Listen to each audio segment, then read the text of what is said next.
सो बच्चों ये जो क्वेश्चन है बिल्कुल ऐसा ही क्वेश्चन कंपटीशन के कैट्स में एमटी सर ने करवाया था।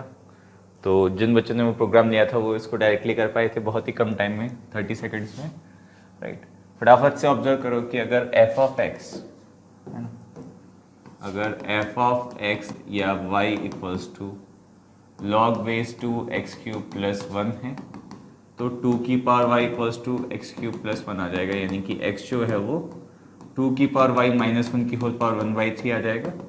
यानी कि इसका जो इन्वर्स फंक्शन है एफ इनवर्स एक्स वो 2 की पावर एक्स माइनस 1 की पावर 1/3 होगा और वही यहाँ पे लिखा हुआ है। तो फंक्शन, अच्छा नॉट जस्ट दिस, आप लिमिट्स भी देखो। इस फंक्शन में आप x की वैल्यू 1 पुट करो तो y की वैल्यू भी 1 आएगी, है ना, log ऑफ 2 बेस 2 1 होता है।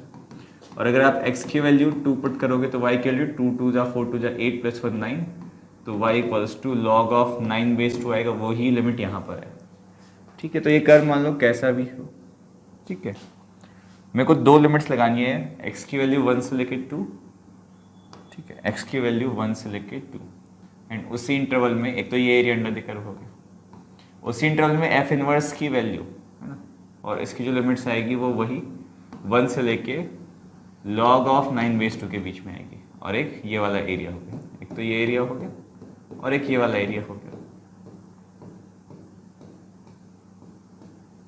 ठीक है। इन दोनों एरियाज के सम के बारे में आप क्या बोल सकते हो? इन दोनों एरियाज का जो सम होगा उसकी मैं बाउंड्रीज ड्रॉ कर देता हूँ। एक तो ये रेक्टेंगल है और एक ये रेक्टेंगल है, इन दोनों का डिफरेंस हो जाएगा। तो ये तो बहुत ही आसान क्वेश्चन हो गया। इसका एरिया हो जाएगा, एरिया बोल लो, है ना, या फिर ये जो इंटीग्रल है इंटीग्रल आई, इसकी वैल्यू हो जाएगी, ये वैल्यू 1 और 2 है। तो इस रेक्टेंगल का एरिया 2 इंटू लॉग 9 बेस 2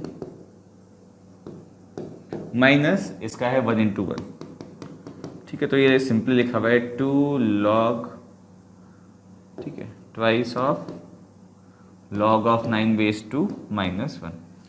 अब log 8 बेस 2 जो है वो 3 होता है और log 16 बेस 2 है वो 4 होता है। तो ये 3 के क्लोज की क्वांटिटी है, लेट्स से 3.1, उसको डबल कर दोगे तो अप्रॉक्सीमेटली 6.2, उसमें से एक सब्ट्रैक्ट कर दोगे तो 5.2।